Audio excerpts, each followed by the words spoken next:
I used to model quite a lot, and I got out of the habit of doing it. I really felt like it the other day. I don't know if you get the feeling sometimes like I just need to do something physical.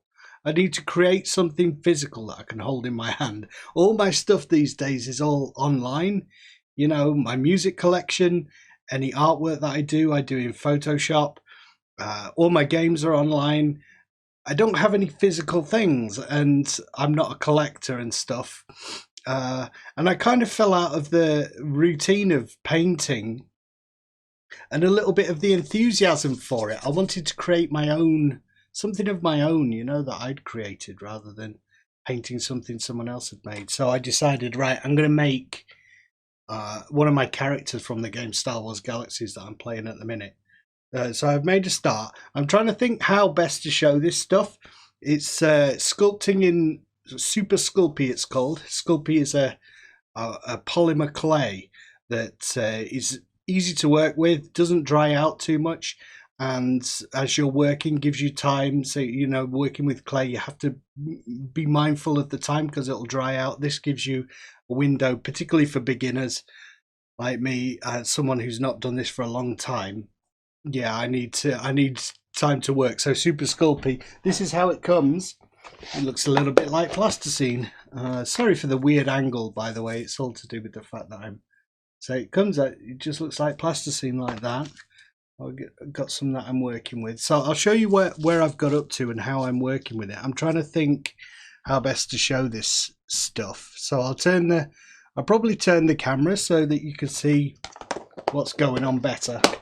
So this is the guy I'm trying to make. As you can see, I've got him up on the loading screen for Star Wars Galaxies, and the scale is sort of about that, but just for the sake of clarity. So this is where I've got up to so far. Where can we put it in? So as you can see, it's starting to come along. I've done his Ubi's armor shirt and his bandolier, and we started work on the hands. The hands, oh come on, focus camera. Ooh. Getting confused because of the monitor. Hands, musculature. I'll put a picture up of my first attempt at his arms. You know, kind of looks like he's wearing clothing. But what I'm thinking is, like, for this first attempt, we'll just get it done and not agonize too much about the finer details. Just do as best we can and apply some of the rules that I've learned through writing to sculpting, which is it'll be various drafts. So you'll learn something through doing a first attempt and then maybe do it later. But if we agonize over every detail, then we'll never get it finished. And you want to get it finished and painted. So what can I show you? Well, I need to do the legs. I'm kind of scared to start the face. So maybe I could film while I do the legs. Put a little bit of time lapse in because those bone armor leggings that he's got on there, they look quite intricate, don't they? That'd be interesting to do. So I'll make a start on that.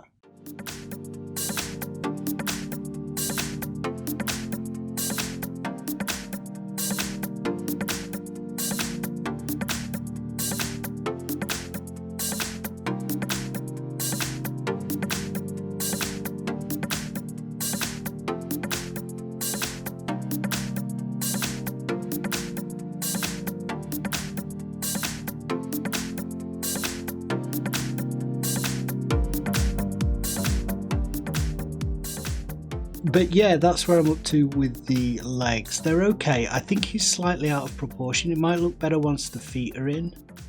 But right now, these should be shorter and these bits should be longer, I think. I might be able to fudge it a little bit. We'll see how he looks when he's done. But yeah, it's okay so far. Still dreading doing the head, which is going to be the difficult bit. But the main point is that it's really therapeutic and enjoyable to do, and that's the main reason I do this kind of thing. Let me just turn the camera. Yeah, so I mean the point is that you do something that's therapeutic, and that's what art has always been for me. I've never been particularly good at it, but I've always really enjoyed it. And when I'm not doing something arty, and by this I mean painting, primarily painting, but also modeling and stuff like that. I get really, I don't know, I miss it hugely, and the positive effect of doing something like this on my mood and my sense of well-being is huge. So I can't recommend it enough. The listening to the Triforce podcast at the minute, but listening to all sorts of different things. Listen to podcast, music, audiobooks while you're doing it. It's really, really cool. So, what am I doing next? I suppose I could show, like, those who are familiar with the character know that if you're wearing these bone armor things, you have like a loincloth there. I had put it on. I took it away because I needed to do like a bit of a bulge for his packet, and I needed to do his butt. Now he has a little bit of a butt. Sideways, you can sort of see it sticks out a little bit. So now I can put those back on because he was a bit flat before. What have I learned so far? I've learned that that human anatomy is very, very complicated, and even when you think, oh, those legs are going to be covered up, but in armor, it doesn't matter how they look. It does matter. And I also need something to eat. Apparently, he's telling me. So, right, we'll do this. Where can I put the camera if I'm going to do that? Yeah, so what I learned with the bit of research, and that's the other good thing, you know, like YouTube videos and stuff. When you wanted to do something when I would like this in the past, it's specialist knowledge, isn't it? Unless you've studied it, or you know, you've paid for a course where they teach you how to do this. Oh, it looks like an egg. Paid for a course where they teach you how to do this sort of thing. You don't really know, but there are loads of people now on YouTube just putting this information up there for it to have at you. I wonder what will happen in the future. Will it lead to will it speed up the rate at which, like, the intelligence gain of the human race over time? When you read YouTube comments, you generally think, no, probably not. But it's a possibility. It's a possibility, isn't it? So I'm just flattening this down because it's just like a long piece of like loincloth that he wears. I need to really flatten it, and it needs to be smooth. That's the other thing. And I need two of them, one at the back, one at the front. And I got this stuff. I'll show you in a second. Hold on. That's a little bit, maybe a little bit too thin, actually. Yeah, a little bit more substantial than that. I got this stuff. It's like liquid clay. You just use it like glue. I'll show you in a minute. When you bumping the microphone and bumping the telly and stuff. All right, so let's just try this. I don't know if it's going to be right. About 2 centimeters. I'm going to make it longer this time. My error last time was not long enough. I mean, you know, you're a really talented person, you can probably get it spot on. Wow, it's amazing when you see some of the things that people can do. Quite intimidating when you, if you think about doing this stuff. But as I say, my philosophy has always been, I'm not doing this to be the best at it. I'm doing this because I really, really enjoy it and find it hugely therapeutic. Why do we stop doing this kind of thing as we get older? It's like, oh, it's kids stuff. Only kids do this. Isn't it a shame we don't do this as adults? Do it as kids. So it's all wrong shape now, isn't it? That's the damn it. It's not even. Shoot. We get there in the end, and it's not even that fascinating. It looks then all of a sudden, you're like a rather frustrated gentleman at at a cabaret evening, of course, or something of that nature. Okay, there we go. Stick that on there, like that. And he's kind of got his loincloth, as it were. There you go. We'll do one of those on the front, one of those on the back, and then we're sorted, aren't we? We're sorted. Okay, so you're going to have to put up with the echoey voice in this room until I get a proper microphone and stuff, but alright, as you can see, he's been fired. Well, I don't think you call it firing. It's not really, with this kind of clay, it's more baking on a very low temperature, so it's not super hot like you put the Sculpting in a kiln that, like you do a proper piece of clay. I mean, it is good stuff, but it's not clay, so it doesn't need firing. But this is where I've got up to so far. I was really, really worried about this model like halfway through, and it's as you can see, it's kind of, I still think it's slightly out of scale. He is like the legs are a bit too short. It's essentially, I feel like it's almost like I had in mind a very photoreal rendition of what you see on the screen in Star Wars Galaxies, but I think it's just the fact that I haven't got the skill to reproduce that. So what I've ended up with is more of a cartoony take on the character, I guess you could say. But I've got a lot to learn. So there's lots of things that are frustrating me. The basic roughness of the model, it's not very well kind of smoothed and things. You should be smoothing this down. It looks better from certain angles. You know, the face is weird as you go off to the side. Maybe a little bit better head on, and so forth. But, you know, as a first attempt, I don't think that's too bad. So the next stage is for me to start painting it up. And I've got my painting station ready.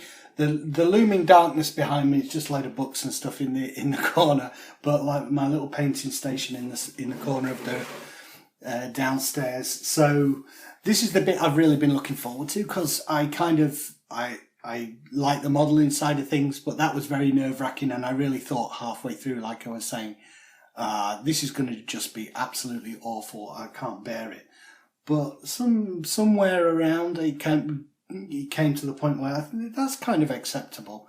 So now I'm looking forward to painting, and painting is something I've done more of, and I usually paint the little Games Workshop miniatures and stuff. So I know the basic process of the painting. It's just a case of being patient and figuring out how to do it. I think I'm going to base coat him all in white, because the character has yellow skin, which is obviously going to be difficult over a black undercoat. And there's a lot more white on him. The bone armour is kind of off-white, isn't it? And he has his white vest. So I think it makes sense to base coat in white. I don't think you necessarily need to base coat, but that's what I've always done. And it's a case of black or white. We're going to go for white. I am not a racist, however. What else to report? Yeah, I mean, base coat, and then the lightsaber I've just done with a piece of like a kebab skewer, like a cooking thing that you put meat on and stuff. So, and you know, I haven't got the skill to reproduce what is on the screen or what is in my mind. So I'm trying to get as close as possible. So things like the lightsaber, you know, it's not exactly the lightsaber that is in the game and stuff, but it will do for now. All right, so I'll get on with this and do a little bit more time lapse, and hopefully I'm going to figure this video out after the fact. I don't really know what I'm doing with it, but hopefully you're enjoying it so far. Let's get on with doing some painting, and I'll report back afterwards.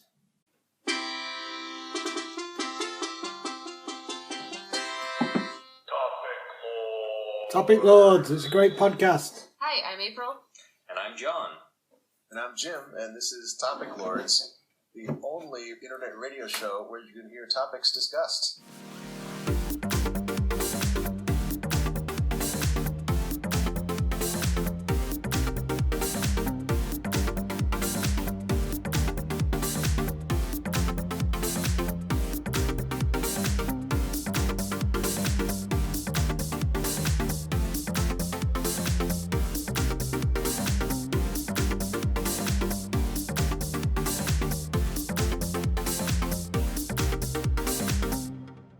Okay, so here we have the final article. Not quite final. I've still got a little bit to do on it, like the lightsaber. I've got to figure out how to do that, because lightsabers are problematic. If you think about the way a lightsaber glows, it's consistently glows all the way along. It's not darker here, for instance, and lighter here, which is kind of what you would want to do with a sword or something like that. It's consistently the same colour all the way along. So you have to kind of fudge that when you're doing a model. Bit overcomplicated. I'm not going to go into two. And I need to figure out how to do the base as well. I've just done a flat colour for now. But you'll probably have seen the finished article. I imagine I'll use this as kind of the thumbnail. But yeah, so that is Napyet the Jedi sort of done. I learned lots of stuff doing this. To quote data from Star Trek The Next Generation, it's hard to judge a process based on an intermediate stage. And he's talking about Geordie's beard. Geordie says, "What do you think of the beard?" And he says, I can't judge it until it's finished.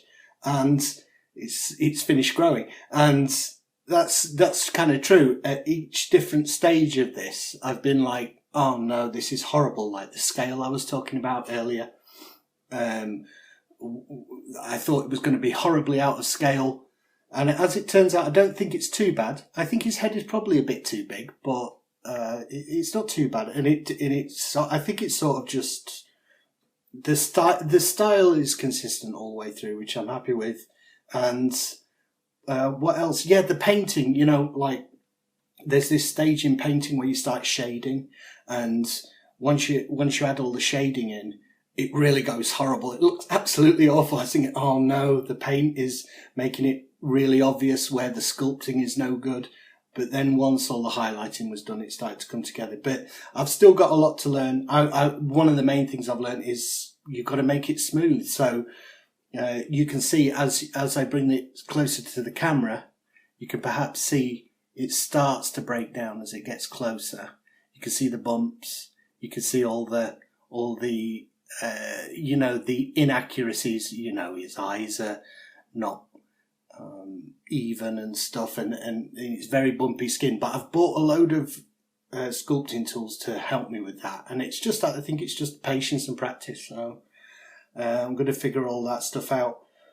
So yeah, that's Napyet the Jedi. I hope you enjoyed watching this video. It's a bit different for my channel, but YouTube is supposed to be about what you're doing, and even though it punishes you when you do something different, I don't give a monkeys. This is what I'm doing, and I decided to sculpt a model. And let me know if you want to see more videos. I'm definitely going to do modelling more. I think that the reason I got out of collecting figures and stuff as statues, action figures, as I've got older, we mostly, a lot of people get out of it, but I've been kind of interested in getting into certain collecting lines and stuff. But every time I buy them, I don't know, I don't feel that emotional connection that I had when I was collecting those things as a kid. And I wonder if for me, what I needed to be doing is trying to make the models myself, and that's where the connection comes from.